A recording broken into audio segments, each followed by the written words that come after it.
Bonjour, j'espère que vous allez bien et que vous prenez bien soin de vous. Aujourd'hui, la réponse à une question qui m'a été posée. On m'a demandé d'où viennent les entités négatives. C'est une vaste question. C'est une question énorme, en fait. Et c'est une super question. Alors, sur une vidéo de 10 minutes, ce que je fais habituellement, ça va être quand même assez compliqué de répondre à cette question, mais je vais quand même jouer le challenge et essayer. Il y a plusieurs types d'entités. Pour la plupart, les entités négatives, celles qui rôdent un petit peu autour de nous, que l'on sent d'ailleurs plus ou moins, parce que on ne les sent pas toutes, celles qui passent dans la maison, celles qui, pendant 2-3 jours, s'accrochent un peu à nous parce qu'on est en vibration basse, celles qui naviguent tout autour de nous, et Dieu sait si elles sont nombreuses à naviguer autour de nous. Ces entités-là sont, pour la plupart, des êtres désincarnés qui n'ont pas su encore trouver la lumière. On dit qu'elles sont négatives parce que leur vibration nous fait nous aussi baisser en négativité, parce que elles sont attirées par nous qui sommes peut-être aussi en vibration basse, et qu'il y a ce rapport d'énergie, comme je vous ai expliqué dans la vidéo sur les entités négatives, la première vidéo. Et donc, on a coutume de dire que ces âmes-là sont des personnes décédées qui, lors de leur décès, n'ont pas trouvé ou n'ont pas souhaité suivre le chemin de la lumière. Et donc, elles sont un petit peu bloquées. Alors, en vérité, elles ne le sont pas, mais elles se sentent un peu bloquées. En tout cas, elles ne trouvent pas encore, pour le moment, le chemin de la maison, comme on dit, le chemin de la lumière. Ce blocage fait partie du chemin de l'âme.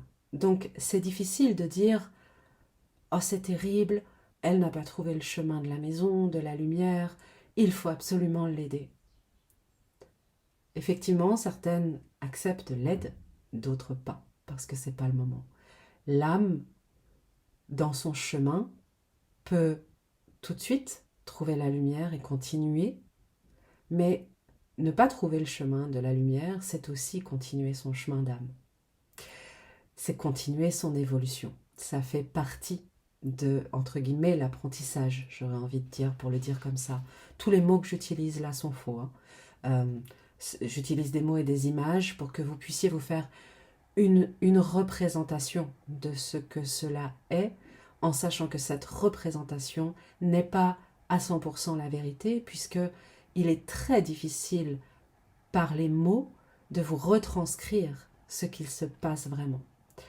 Donc, c'est une forme de réponse, mais ça n'est pas la réponse complète. C'est bien plus complexe et plus vaste que ça. Mais ça vous permet de commencer à comprendre un petit peu ce qui se joue pour l'âme, pour l'énergie universelle qui choisit de s'expérimenter et qui, elle, n'a pas, comme je vous le disais dans la vidéo sur les entités, la deuxième vidéo pour le coup avec les liens karmiques, qui elle n'est pas sur, comme nous avons une vision à court terme, moyen terme, long terme, elle n'a une vision qu'à total long terme, c'est-à-dire qu'en fait elle a une vision absolument globale du début à la fin, en sachant qu'il n'y a ni début ni fin, puisque tout est en même temps. Et donc pour nous c'est difficile d'arriver à concevoir ça. Et c'est pour ça qu'en mettant une linéarité, eh bien, on est à côté de la vérité. Mais comme nous fonctionnons en linéarité, j'essaie de vous présenter les choses sur une forme de linéarité, une forme de continuité, en sachant que c'est pas vraiment comme ça que ça se passe, puisque tout se joue en même temps. L'âme est à la fois incarnée, perdue dans les limbes et dans la lumière, et dans une autre incarnation, et sur une autre planète, et pas du tout incarnée en tant que énergie et pure lumière, et tout ça en même temps. Donc, conceptualiser ça, c'est compliqué. Mais si vous arrivez à conceptualiser ça, vous vous rendez compte que finalement, c'est un petit peu comme si tout était prévu en même temps, et que donc, c'est ok, tout va bien. d'accord? Maintenant, si on déplie ce fil qui est en fait quelque chose de tout à la fois, hein, qui est ce point condensé d'énergie qui vit tout, absolument tout, tout le temps, en même temps en tout cas sur tous les plans, si on essaye de dérouler un fil en partant du principe que nous vivons une incarnation ici et maintenant, que nous avons vécu d'autres incarnations avant, on va le prendre comme ça, histoire de poser un cadre qui serait très linéaire et que nous vivrons d'autres incarnations plus tard, si on part de ce point de vue-là, je vous le rappelle qui est faux, mais si on part de ce point de vue-là, alors finalement, on va se dire, avant la toute première incarnation, l'âme a prévu qu'elle ferait ce chemin-là. Première incarnation, sortie de corps, deuxième incarnation, on retourne à la maison, on revient, on vérifie que tout va bien, tac, on retourne dans une deuxième incarnation, on s'en va, tiens, on va rester un peu coincé juste pour voir ce que ça fait. Hop, je vais m'incarner dans une autre incarnation, celle-ci, tiens, elle sera très très méchante, et du coup, quand je vais sortir, je vais devenir une âme très très méchante, et je serai coincé pendant un certain temps dans la noirceur totale, et puis je vais emmerder plein de monde, ça va être génial, et puis hop, je vais finalement finir par trouver la lumière, parce que je vais trouver quelqu'un qui va m'aider à trouver la lumière, et ce sera telle personne précisément, et là, hop, après, je vais me réincarner, et tac, tac, tac, et tiens, là, aujourd'hui, j'en suis là, et alors, je ne le sais pas encore, parce que je suis incarnée ici et maintenant en tant que Bérangère Musard, par exemple, mais quand je vais sortir, je vais trouver la lumière, et puis ensuite, je vais me réincarner en telle chose, et puis je vais vivre telle expérience, et puis finalement, ta, ta, ta, ta, ta, ta, ta, ta, ta, et je déroule jusqu'à la fin de mon incarnation, où je vais revenir, voilà, bon. Tout ça est un scénario, finalement, pourquoi pas, sur la linéarité. Si on part de ce postulat-là, on se rend compte, malgré tout, dans tout ce que je viens de vous décrire, que finalement, dès le départ, l'âme a prévu. Et puis on en est là. On en est là, incarnation de Bérangère Musard. Incarnation en tant que médium, passeuse d'âme, thérapeute, qui ressent les entités, les énergies négatives, qui accompagne en discutant avec l'énergie pour aider chacun à trouver sa voie et son évolution, à être sur son chemin de vie, etc. Et donc, capacité à communiquer avec l'univers et à avoir des informations sur le chemin de l'âme, etc. Et du coup, à pouvoir aussi faire passer les âmes dans la lumière. Bien, très bien. Et, et finalement, eh bien, on se rend compte que ces petites entités négatives, celles dont je vous parlais au tout début, eh bien, ça peut être votre grand-mère, votre grand-père, votre sœur, votre frère, ou un illustre inconnu, ou une illustre inconnue, et que la plupart du temps, eh bien, on dit qu'elle est bloquée parce qu'elle n'a pas terminé de faire quelque chose, parce qu'elle pense qu'elle doit protéger quelqu'un, parce qu'elle cherche une réponse à quelque chose. En tout cas, elle est restée bloquée pour une raison. Et c'est pas forcément au passeur d'âme de trouver cette raison.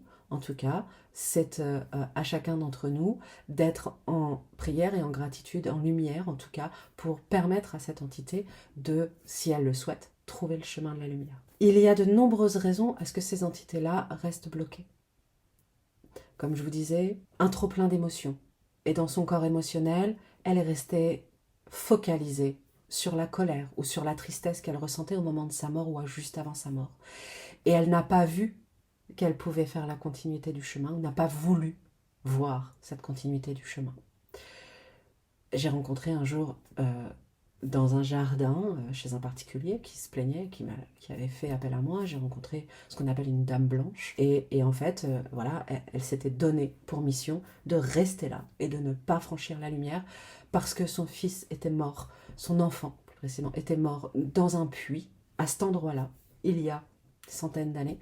Aujourd'hui, il n'y a plus de puits, enfin en tout cas, il avait été complètement fermé, complètement bouché, et il y avait même de l'herbe dessus. Mais il y avait bien un puits, effectivement, mais très anciennement, elle était quand même encore là pour empêcher tout enfant qui s'approche ou toute personne qui s'approche de tomber dans le puits et de mourir comme son fils parce qu'elle avait été particulièrement choquée par ça. Donc elle faisait peur, effectivement, elle faisait très très peur d'ailleurs même aux gens, mais dans ce désir de protéger les enfants et de protéger les gens de ce danger qu'était le puits où son enfant à elle était décédé.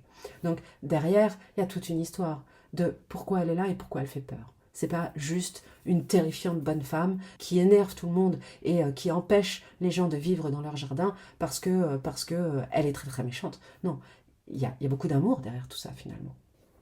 mais elle avait choisi de ne pas partir dans la lumière. Enfermée dans son histoire à elle. La plupart du temps, les entités sont enfermées dans leur histoire à elle. Ça peut être quelqu'un qui décide d'aider, comme cette dame-là. Ça peut être quelqu'un qui décide de se venger de quelque chose, qui décide de hanter quelqu'un parce que on lui a fait beaucoup trop de mal, qui cherche à réparer quelque chose dans sa vie et qui pense qu'elle ne peut pas aller au paradis, elle ne peut pas aller dans la lumière tant qu'elle n'a pas réparé une faute qu'elle a commise. Ça peut être parce que finalement elle n'a pas envie de quitter la matérialité. Ça peut être parce que cette entité était dépendante à la drogue, à l'alcool, à quelque chose, au sexe, et qu'elle souhaite encore vivre et ressentir ce qu'elle a ressenti. Elle n'a pas compris que en passant dans la lumière, elle aurait l'extase, l'ivresse et l'orgasme en continu parce qu'elle serait dans la lumière. Mais il y a cette recherche parce qu'il y avait cette dépendance. Voilà, il y a plein de situations. Et donc, c'est difficile de répondre à pourquoi les entités restent. Parce que à chaque entité, sa raison, finalement, son enfermement, son aveuglement, son choix, sa décision. Et donc, il n'y a pas à juger, hein, vraiment pas, il n'y a pas à juger ces entités qui restent là, qui sont là, en tout cas, pas forcément parce qu'elles y restent. Vous l'avez vu dans la deuxième vidéo sur les entités négatives, avec les contrats karmiques, parfois, il y a un contrat d'âme qui fait qu'elle reste là et qu'elle a un rôle à jouer, alors parfois en conscience, parfois pas. Voilà. Parfois, on a même vu des entités bloquées par d'autres entités. Hein, donc il y a encore des jeux qui se jouent et des jeux de pouvoir. Il y a aussi ça qui existe. J'ai vu des âmes enfermées dans une maison qui surveillaient une autre entité. Est-ce qu'elle se la créait ou pas? Alors là, pour le coup, moi, dans ce que j'ai vu, elle se créait, cette entité-là. Donc il a fallu les ramener à une forme de réalité, en tout cas à une forme de possibilité. Et donc elle restait enfermée dans une sorte de grenier, qui à l'époque n'était pas un grenier, mais voilà. Et elle restait là à surveiller à la fenêtre, et cette autre entité qui les empêchait finalement de sortir de la maison pour aller rejoindre le chemin de la lumière. C'était très particulier. J'ai vu des choses assez magnifiques. Quelqu'un qui était tellement amoureux de son travail, un avocat qui était tellement amoureux de son travail, qu'il était resté dans cette pièce-là, dans cette maison, à son bureau, et à signer des documents, à trier des choses, à chercher des solutions pour aider ses clients, etc., alors que cette chambre était devenue une chambre d'enfant. Donc, il y a plein de raisons qui expliquent le pourquoi. Mais ça n'est pas à nous de dire c'est bien, c'est mal. Ça n'est pas à nous de juger l'entité et la raison pour laquelle elle est restée. Sa raison est vraie, est juste et est réelle pour elle. Et ce qui est important, c'est finalement de lui apporter suffisamment d'amour et de lumière pour lui dire tu peux choisir un autre chemin. Parce que là où tu es n'est pas l'endroit où tu devrais être d'une certaine façon, ou là où tu es, tu fais du mal, ou tu fais peur à ceux qui aujourd'hui vivent là.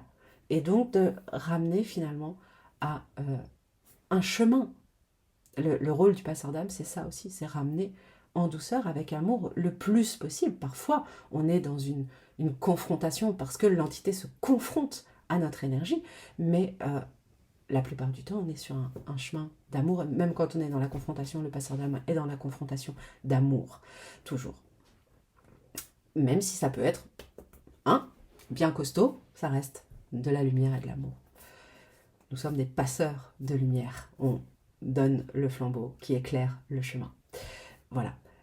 Donc, j'espère que ça répond à la question qui m'a été posée. J'espère que ça vous aide à comprendre aussi et à avoir peut-être une autre attitude envers les entités négatives. Et puis, si vous voulez vous former ou en savoir beaucoup plus, il y a une formation passeur d'âme sur mon site www.berangermusard.fr où je vous donne les clés, où je vous invite progressivement, pas à pas, à développer ces capacités de passeur d'âme, à comprendre les entités, à ne plus avoir peur, à ressentir et à être vraiment dans cet amour et dans cet accueil et dans cette continuité. Et sinon, j'espère que ça vous aide à mieux comprendre ce qui se passe autour de vous et dans l'énergie.